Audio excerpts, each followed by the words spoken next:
So lately I've been wondering if anyone can cook on wood fire and why it always takes so long when you do a fire cook. So I thought what I'd do is see if I could cook wood-fired tacos in an hour from start to finish and then share it with you guys.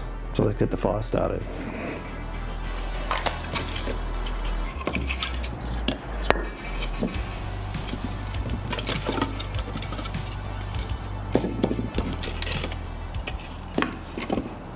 So welcome to Anyone Can Fire Cook. I'm James, and today we're going to be doing wood-fired tacos.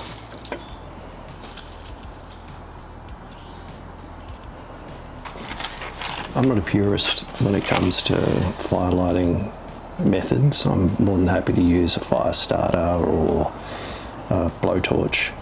On this occasion though, I am lighting it from scratch, just using a match and kindling. And the reason for that is as soon as we've got a full flame, we're going to be cooking over the fire. And for that reason, I'm keen not to have any other ignition sources like a fire starter in the vapor and the smoke from the fire.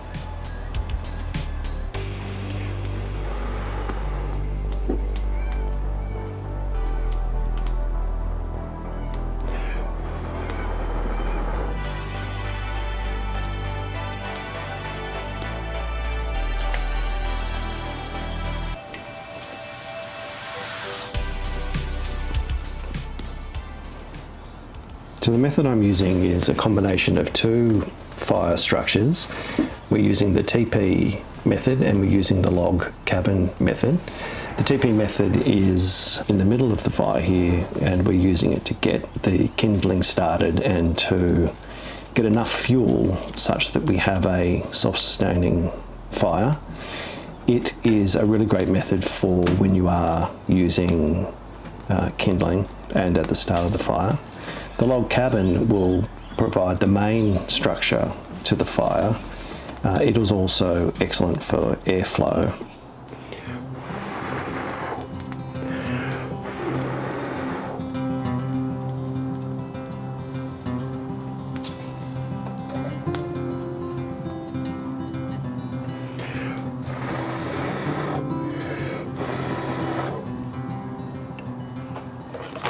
The other great thing about the log cabin is the way that it collapses, and it allows you to have a controlled collapse. So as the timber starts to turn to charcoal and collapse, typically it will collapse on itself and you won't end up with the fire running away from where you want it, and you won't end up with the fire falling over. And if you take your eye off it, typically with a log cabin it'll be where you want it to be when you come back to it.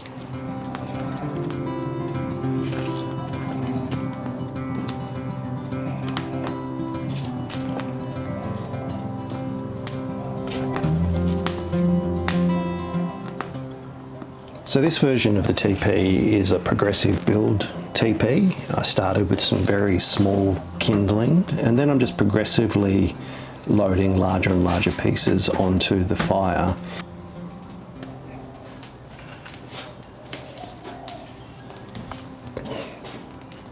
You can see by the amount of smoke it's producing, I am pushing this fire quite hard. That is, there's probably too much fuel than there is fire at this stage, but that's okay. It's smothering it a little bit, but you kind of need to do that if you want to get the fire going quickly.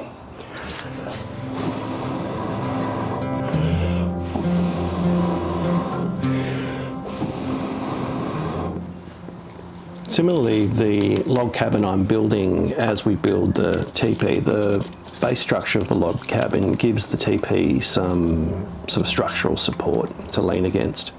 And as we build that TP fire up, we can build the log cabin up around it. The thing with this log cabin structure is we want to make sure that we have enough airflow so that the fire can continue to be strong. But we also want to have enough timber above the TP so that it will ignite. So it's a little bit of a balancing act getting the structure right. This method is pretty hard to go wrong. The only risk is that you don't provide enough fuel and therefore build enough fire in the teepee for it to sustain itself until the log cabin catches alight.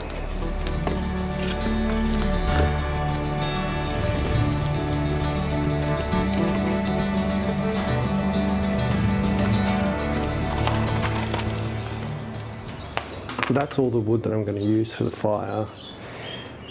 One of the things I don't like about cooking over fire is it takes so long to get going, and I always end up with this massive coal bed at the end that goes to waste. So what I want to do is see whether or not I can use the whole fire when cooking. And so when we do these tacos, as soon as the fire stops smoking like it is now and gets to full flame, we're going to get the vegetables on and really start to get them exposed to the direct fire. We can do that because the corn is cooked in its husk, so we're happy for that to burn away. The capsicum, same thing, we're going to remove the skin anyway as part of our salsa. And the same applies with the onion and the chili. The tomato we'll put on later because we don't want it getting as much heat as the other vegetables.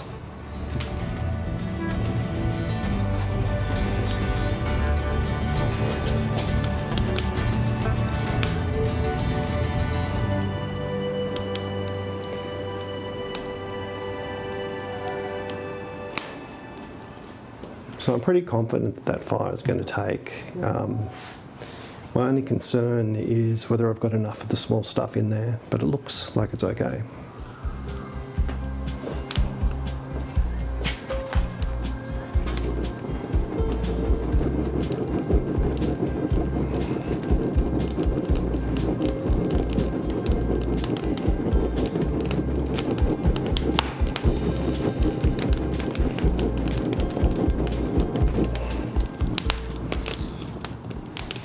This is the single most important piece of equipment for cooking over fire.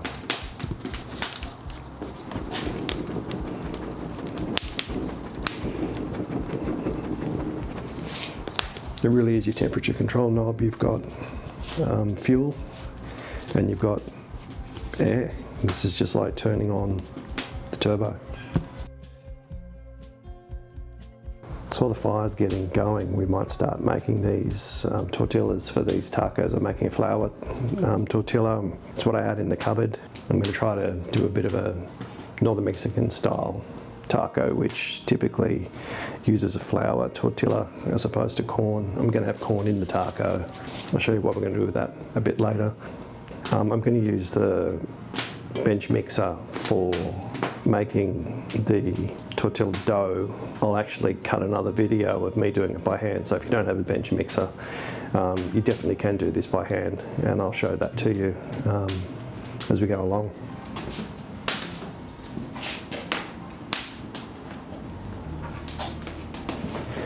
Before we get too far into it, I'll just show you a little bit about the fire table. The fire table is made from the frame of outdoor furniture, where I've used the table and I've used the stools or the benches. The table itself forms the base frame of the fire table, and the design of the outdoor furniture using angle iron meant I had a great ledge into which I could drop a fire tray made out of 5mm steel. I've sourced the fire bricks from a friend of mine who sells wood ovens, and I've just cut those fire bricks to form a base, and then the rest of the fire bricks are loose.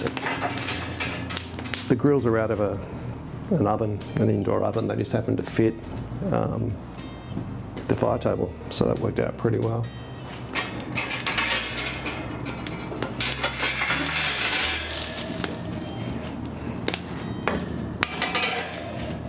So that fire's really getting on now, so I'm going to put the vegetables on. I'm going to use this corn to make a corn and fresh onion, coriander garnish to go with the tacos.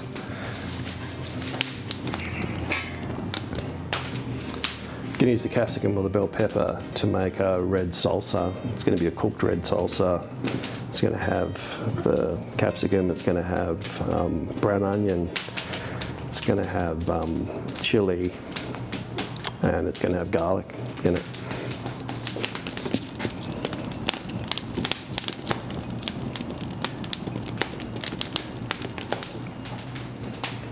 So while that's going, let's get the tortilla flour started. So this is super simple. All I've got is all-purpose plain flour.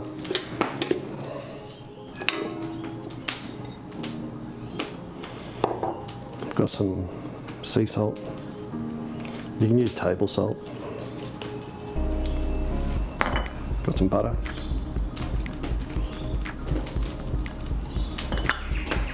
And I've got some warm water.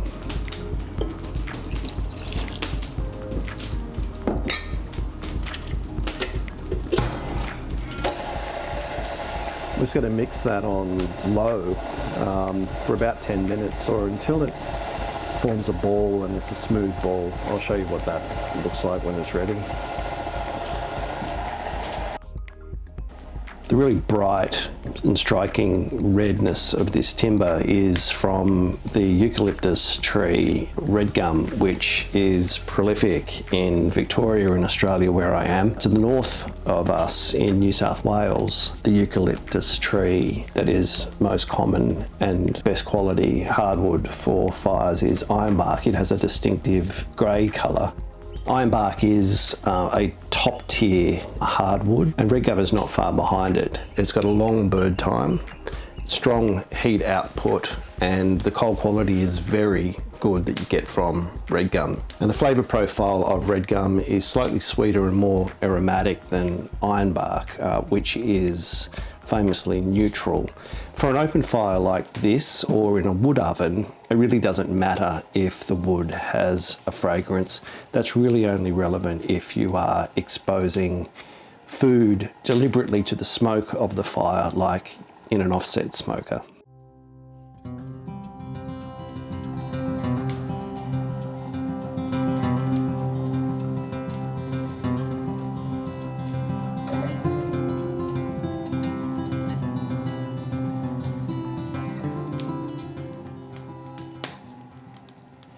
So this dough for the tortilla is super simple. It's a basic 4-ingredient recipe, and it's really difficult to get this wrong. So I've just popped up here the hand kneaded method. It's really simple and it's quite clean and doesn't have to be messy like a lot of people think that working with flour and dough can be. Basically, we want to mix the ingredients together in the bowl until they come together, and then we can just roll them out onto the bench and start to knead it. This way we don't end up with flour and water all over the place.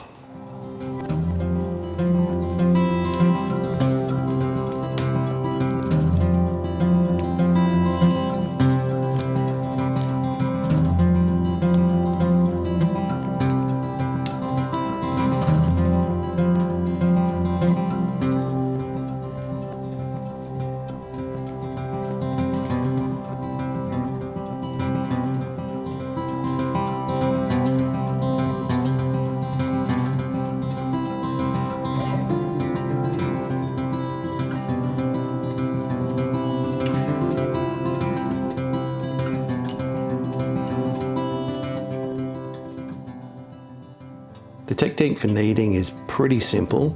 All we're doing is we're stretching it with the palm of our hand, and then we're folding it, and then we're stretching it again. You'll see that I am actually turning the dough as we're doing these fold and stretches so that we're stretching all parts of the dough. What you can't see on camera is the technique for getting the pressure into the dough. I'm using the palm of my hand, but I'm not bending my elbow. So my elbow is locked out to the shoulder, and I'm using my body and moving my body with my arm locked rigid in one place. If you bend your elbow and try to use your arms to knead this, you will get fatigued faster. In this hand method, I've chosen to melt the butter into the water. I've just put that into the microwave for a minute. And you can see how quickly that comes together. And in fact, this method of using the melted butter in the water combined with the hand stretch method actually achieves a result faster than using the mixer for this size of dough. This amount of dough is too small for the mixer that I've got, so you'll see that I am having to give it some help by pushing the dough ball and the butter into the dough hook. If you had a larger batch, even double this size, you wouldn't have these challenges with getting it to mix properly. When we're dealing with dough and we're making breads, we're looking at two aspects. We're looking at gluten development or strength, and we're looking at yeast development or rise or aeration. This dough is non-yeasted, so we don't need to consider the development of a rise in this dough, but we do have to develop strength in the dough by developing the gluten, and we do need to allow an appropriate rest to allow that gluten to relax. So the mixing or the folding in by hand is developing the strength, and then it's giving it time for those gluten strands that we have strengthened to relax and become easier to work with. By letting the dough relax, by just resting it, what happens is those strengthened gluten strands become easier to work with. By allowing time between the mix and the creation of the dough balls and the rolling out of the tortillas, we allow the gluten strands to relax. And what that means in a practical sense is when you roll out the tortilla, they won't want to retreat to their original shape. We talk about the perfect dough being one that is both strong but also easy to work with. And by easy to work with, we mean it doesn't spring back when you stretch it and you aren't fighting against it. That's where the resting comes in.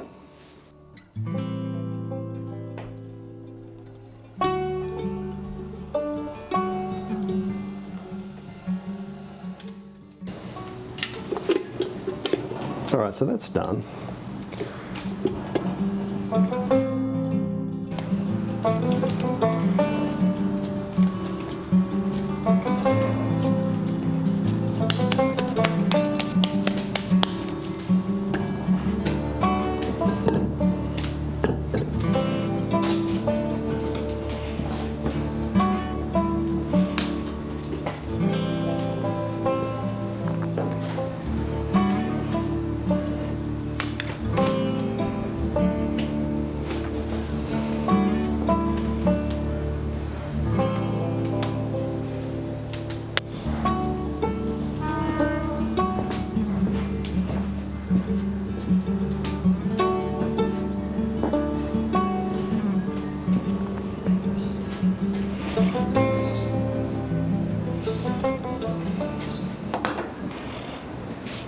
All right, well that dough just needs to rest now for 10 minutes. I've just put it, left it in the bowl that we mixed it in and covered it in a damp towel. After about 10 minutes, when it relaxes, we'll roll out the taco balls and then set those aside to relax for about another 10 to 15 to 20 minutes.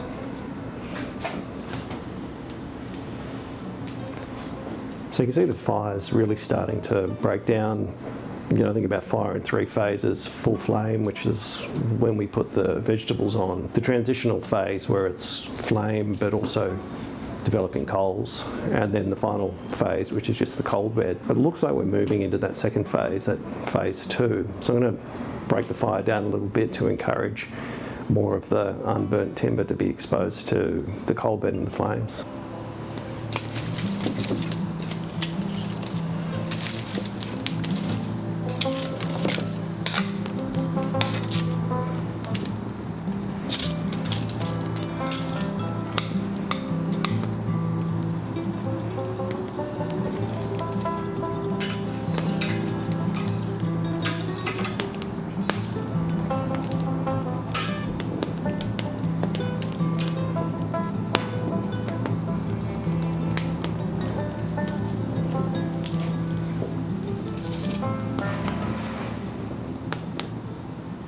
A fair bit of smoke in my eyes just then. We're going to be using chicken thighs for the tacos.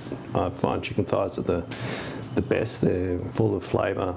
They've also got quite a lot of fat, and that fat will render or cook down over the fire and adds more flavour to it. We can get the chicken on pretty soon. I mean, that is still too full flame for the chicken. So while we wait for the fire to settle a little bit, we can get on with some of our garnish preps. So I might make the guacamole that we're going to have as a garnish.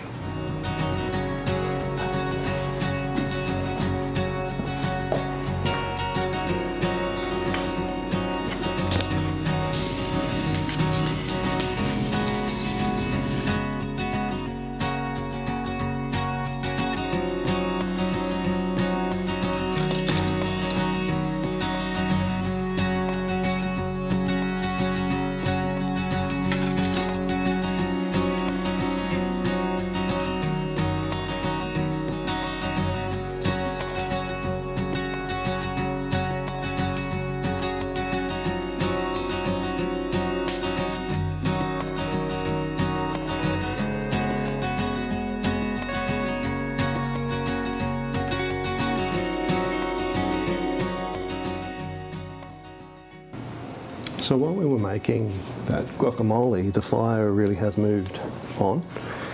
We're definitely in stage 2 now. Here we've got a coal base. So you can see the coal base through there. And we've still got some wood that is burning. So what I'm doing is I'm moving the unburnt wood so that it is exposed to the coal base and it will start to burn down.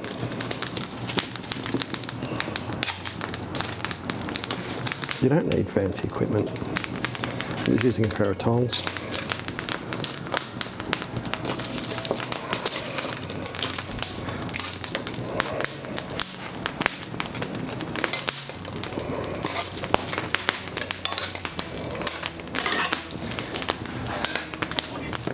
The other bit of equipment I have is sort of a poke from the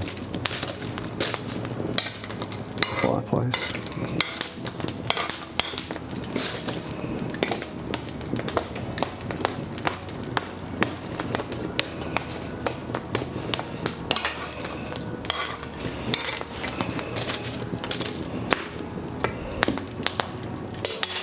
So that fire's ready for the chicken now. It has definitely got a strong enough coal base to heat the chicken, and the flame's not so large that it will burn it.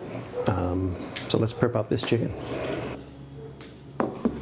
So for cooking these chicken thighs, we're just using a simple blended olive oil.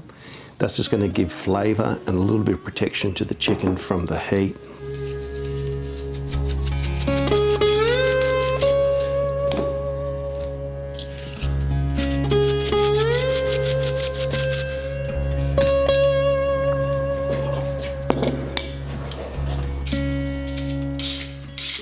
As this fire is developing, you can see that one of these pieces of wood isn't breaking down.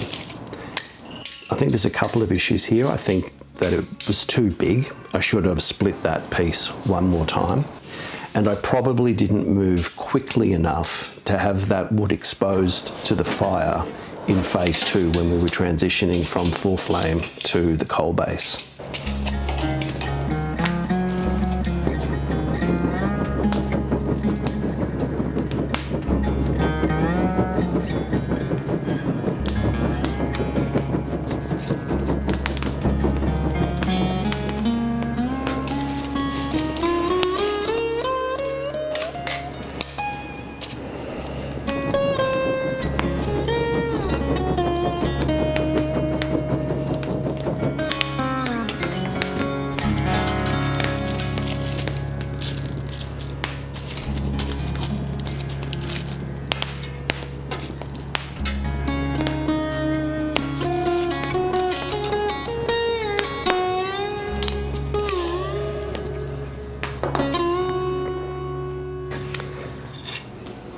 Let's get this chicken on.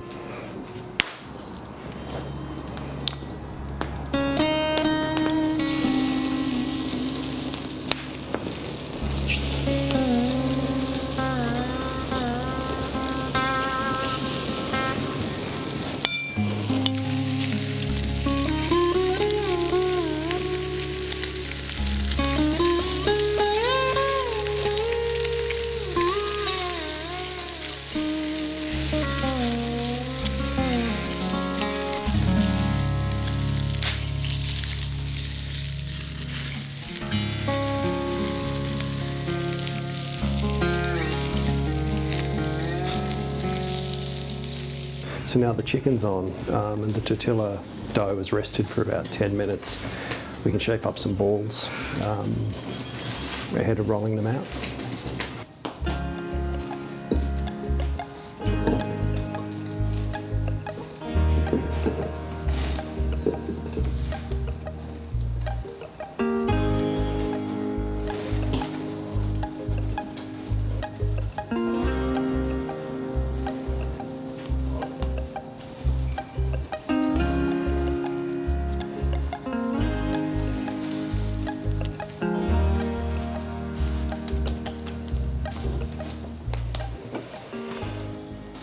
I'm just eyeballing the size of these pieces by cutting the dough ball into 8 pieces that are approximately the same size.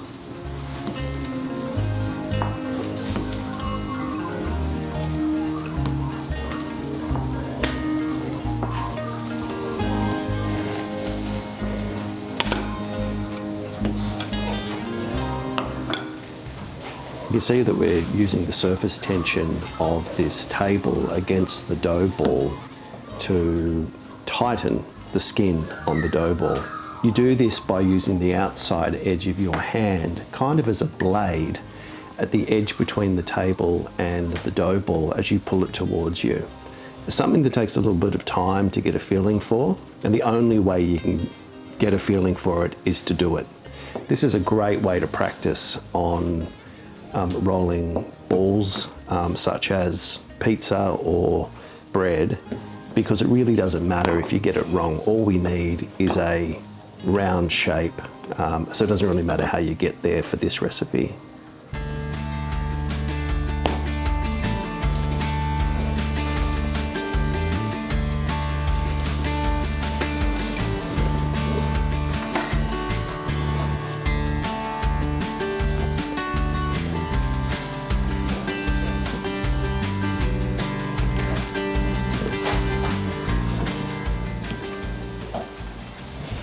So let's see how the chicken's getting on.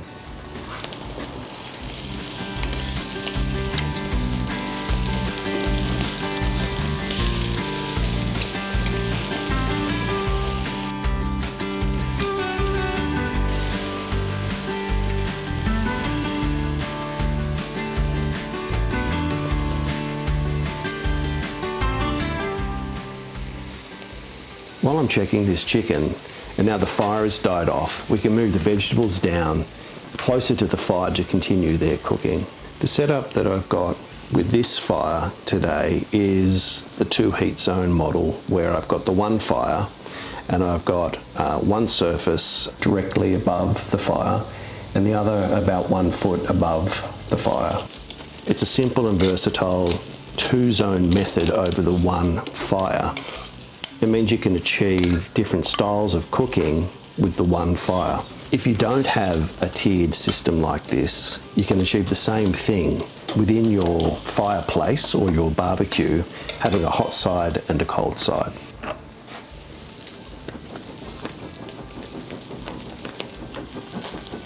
I can't understate the value of having a fan of some sort for managing your heat, especially from the coal base. At this stage you can see that by using a fan you really can generate a burst of intense heat and sustained increased heat for a period of time from the coal base simply by applying some air to it.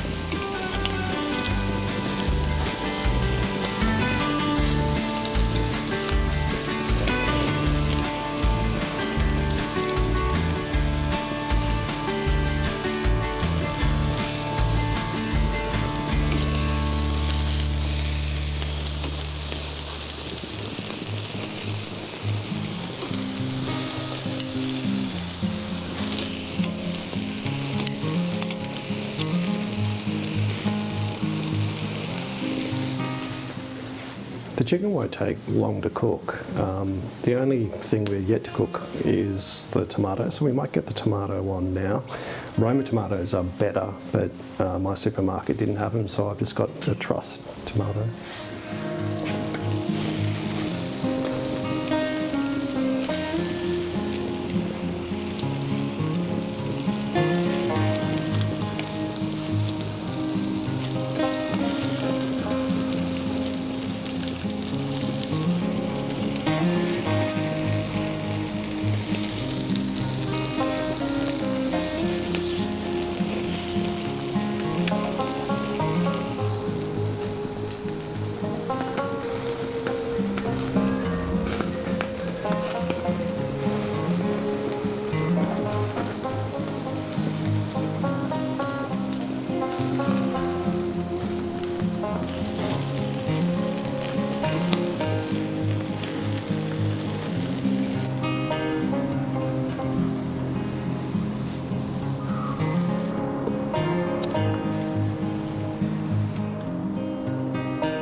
So we're chasing about 70 degrees on the chicken thighs.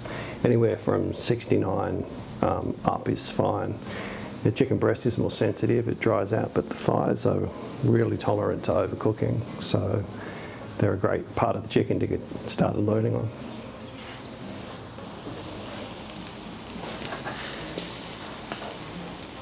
So it's 76, 71, 70. So that chicken's cooked, it's all at 70 plus, so it's time to pull it off.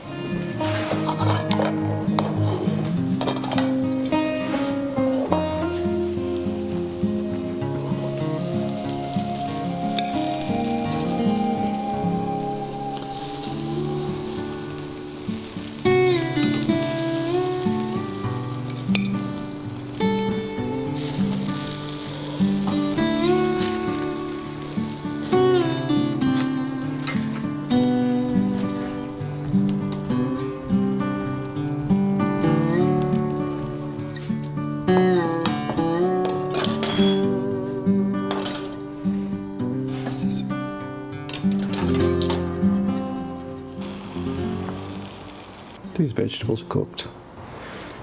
You can give the corn a squeeze, and if it feels soft, it's cooked. Same thing with the onion. It's a little bit hot, but you can feel that it's tender inside. The capsicum, the pepper, you can just look at, and you can hear it releasing its liquid. It's ready to go. The garlic, yep, it's tender. And the tomato, it probably just needs about another 2 minutes, and then it's ready to go. And the chili, it cooks pretty quickly, so it's been ready for a little while. Let's get these veggies off.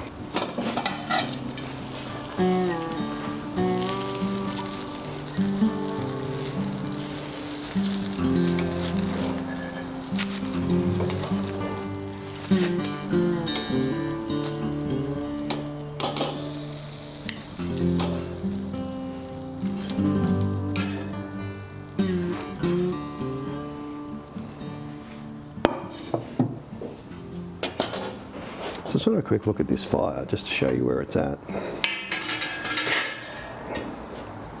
You can see that's largely charcoal. We've still got this piece of timber here that hasn't broken down, but the rest of it has.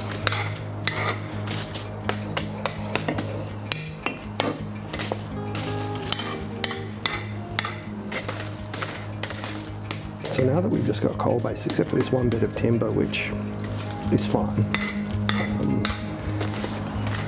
we're going to roll out these tortillas and get them over this coal bed.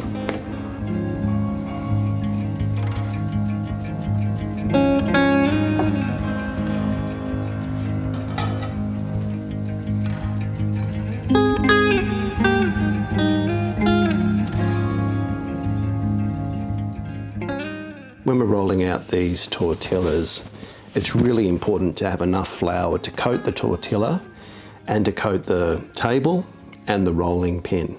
Here you really shouldn't be worried about how much you have, because you can just shake off the excess flour.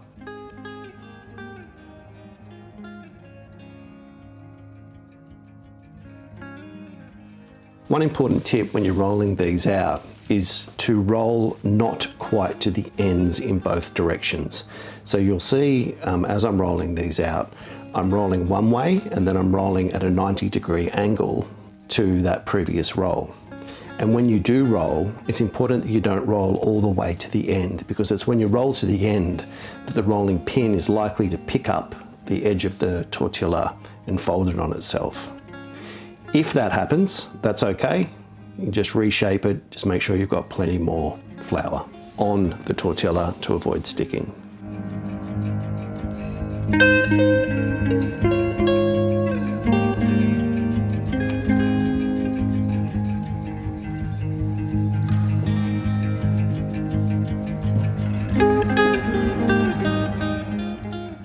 Here you'll see that the tortilla is springing back or contracting as I roll it out a little bit. What I mean by that is it's not holding its position. It wants to go back into the ball. This is because those gluten strands have been well developed, so there is good strength in the gluten, but they haven't fully relaxed. Here it doesn't really matter. As you can see, we can just roll straight through it. But in pizza making or in bread making, it really does make a difference when you allow the gluten to fully relax. And if you've ever made pizza, you might have experienced the dough shrinking back and fighting you. Giving it that extra time to completely relax really is your friend, really does make pizza making process a whole lot more enjoyable.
The fire's gone to coal bed now, which is the perfect phase to get the tortillas on. We want it hot, but we don't want to burn them.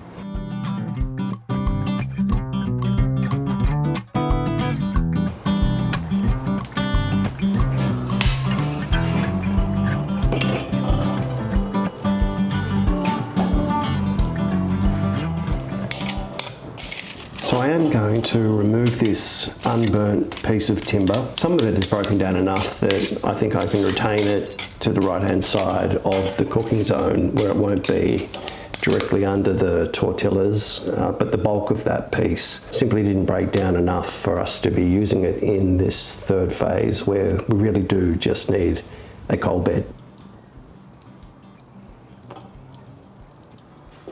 This coal bed is pretty appropriate for where we are in the cook. It's providing enough heat for the tortillas without burning them.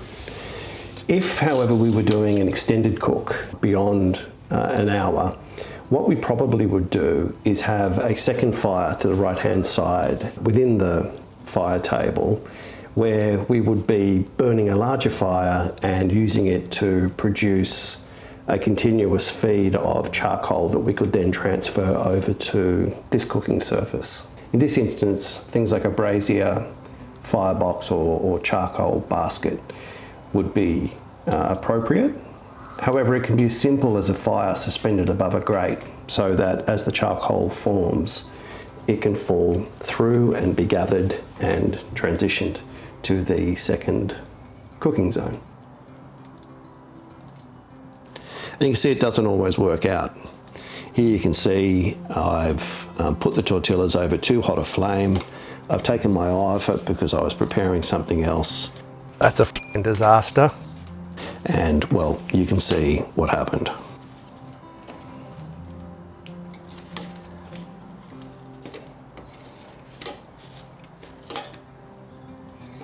One thing that I think it's worth starting a conversation about is just how important and underrated getting the size of your wood right for your application is. If I was using the wood oven for pizza making, I wouldn't bother cutting down these quarter logs. I just throw them in as they are. But this is one area of fire cooking that is seriously underestimated, and making an investment in a log splitting system of some type, whether that is a tomahawk or an axe, or whether that is one of these safety designed log splitters, which I use, cutting your timber down to the right size for the application is critical. And once you start doing that, you'll never look back.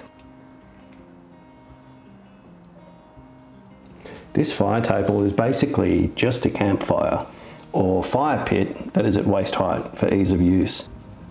I really am a believer that you can cook high quality food over fire with very little equipment and with something as simple as a rack and some form of brick or stone or rock, you really can produce excellent food. With this cook today, we're just using one cooking zone. It's all we need for a quick time-based test such as these tacos. However, you can see that this fire table could easily accommodate a second cooking zone to the right of where we're cooking today, and that could be a hot or cold zone relative to the zone on the left, depending on what the recipe called for.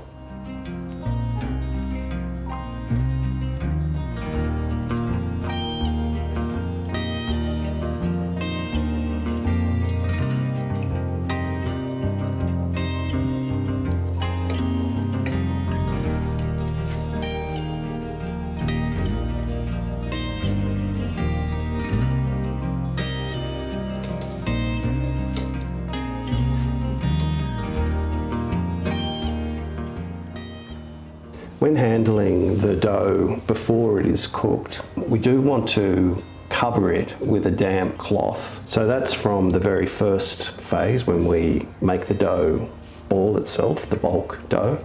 Then when we break it down into the individual balls, and then finally when we roll the tortillas out, but before we cook them, having them under a damp cloth stops them from drying out, and it is an important step. After the tortillas are cooked, we want to keep them under a dry cloth.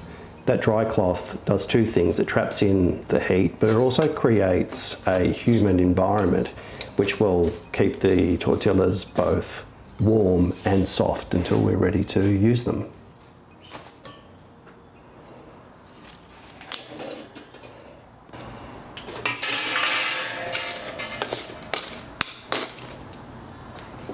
So we've ended up with a pretty serious coal bed, so we didn't need that much wood, as it turned out.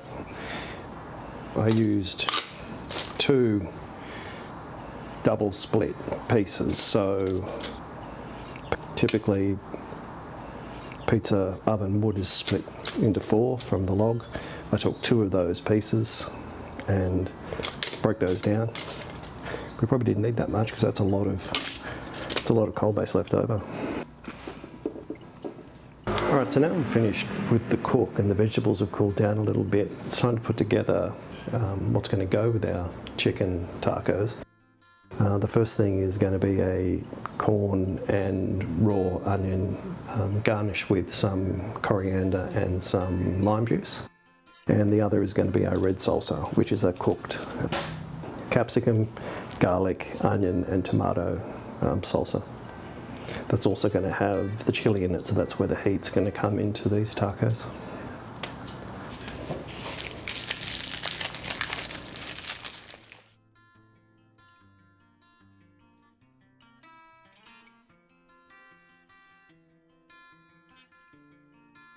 I'm just using a knife to shear the corn kernels from the cob, and I'm slicing the raw onion and leaving it in fairly large pieces. This is preference and entirely up to what you want to do. You could make this as fine as suits you.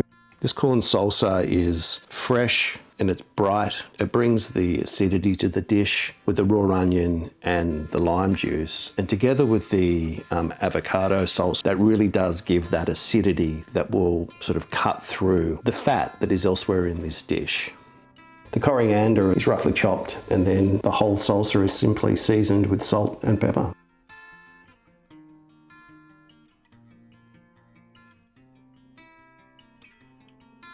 You can see that this capsicum simply falls apart. The inner core and the seeds are so simply removed by hand. No knife is required at all. I've left some of the burnt skin on the capsicum to go into the dish. This is deliberate. What it does is give a terrific smokiness to the final salsa. You can see that there is a lot of chopping and cutting involved if you are going to do this by hand to get it to be fine enough to be a salsa.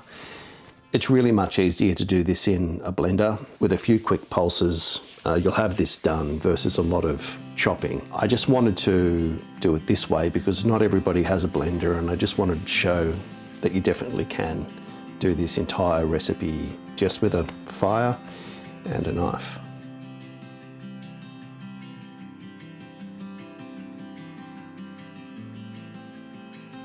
You control the heat of this dish by how much of these chili seeds you leave in the salsa. This was for the family, so most of the seeds were removed here.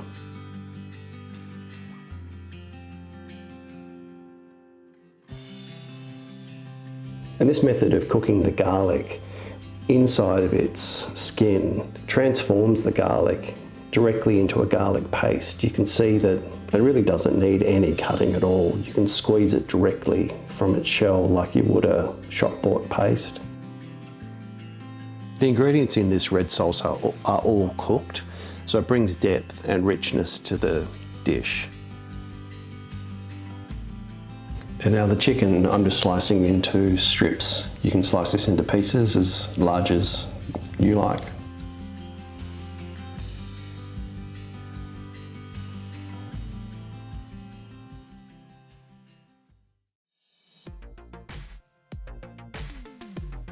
That's all of the elements of our tacos prepared.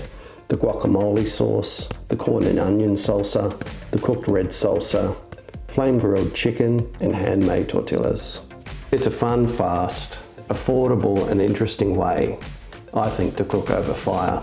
And it's a meal that I reckon nearly everyone will enjoy. I'd love to know what you think, how it could be improved, and how you make tacos at home over the fire. So that's wood-fired tacos in an hour on a homemade fire table. Let's see how they taste.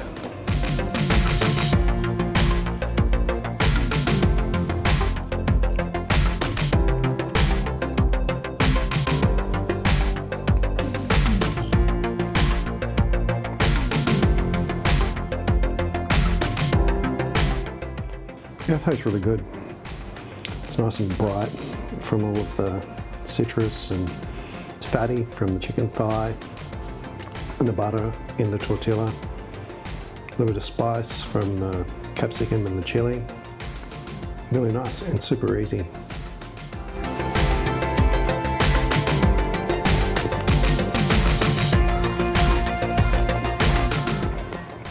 You know, I think all of this was bought from the supermarket. It's not exactly Northern Mexican, but it's my take on it with what you can get from your local supermarket. And it's pretty good.